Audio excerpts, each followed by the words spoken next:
Personal na binisita ni Pangulong Ferdinand R. Marcos Jr. ang mga lugar sa Metro Manila at mga karating lugar na nasalanta ng Bagyong Karina at ng Habagat. Yan ang ulat ni Kenneth Pasyente. Hindi inalintana ni Pangulong Ferdinand R. Marcos Jr. ang ulan at baha, makumusta lang ang lagay ng mga apektado ng baha dulot ng Habagat na pinalakas pa ng Bagyong Karina. Huwebes, nag-ikot ang Pangulo sa mga evacuation center sa Kamanava at nagpaabot ng family food packs. Pinangunahan din ng Pangulo ang pamamahagi ng relief goods sa mga apektadong residente sa San Mateo, Rizal kahapon. Kasama niya rito si DSWD Secretary Rex Gatchalian. Personal ding inalam ng Presidente ang sitwasyon ng ilang bakwit na ilang araw nang nananatili sa mga evacuation center. Pangunahing problema nila ang malinis na tubig at pagkain. Pinatututukan din ni Pangulong Marcos Jr. ang sitwasyon sa Barangay Santa Ines sa Tanay Rizal. Aabot sa 3,000 pamilya ang naging isolated doon. Nasa taas po siya ang Santa Ines.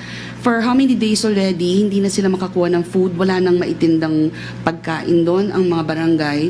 We have been trying to every day. In fact, today, nag-attempt pa rin kaming akyatin. What's the problem?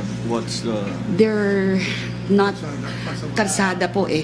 May mga roads na nasira sa Tanay. Nasira talaga yung daan? Opo, yung daan. So they were saying that parang aerial po ang tinitingnan nila. Kaya't ipinag-utos ng Pangulo ang deployment ng lahat ng magagamit na asset ng gobyerno para maipaabot sa lalong madaling panahon ang pangangailangan ng mga residente roon, gaya ng pagkain, tubig at mga gamot. Ganun pa rin kataas ang tubig ngayon? Hanggang ngayon? Yung kagaya sa video? Hanggang ngayon po, ganun pa rin po. Ganyan pa rin ang itsura. Pati Agus, ganyan din. Hindi po. Hindi na gano'ng malakas. Malakas pa rin po ngayon at malayo po pinanggagalingan po ng tubig po noon eh. We have to get those supplies up to those people na 3 araw na nga na hindi napuntahan. I'm always thinking yung matatanda at saka yung mga bata. Silang tatamaan yan. So let's find a way to do that. Present din ang punong ehekutibo sa situational briefing sa Mauban, Quezon. Dito ay iniulat sa kanya na mahigit 2,000 pamilya ang naapektuhan ng kalamidad sa buong lalawigan. Isa sa mga pinakamatinding tinamaan ng Polillo Island, kaya pinamamadali ng Pangulo ang pagbibigay ng tulong doon.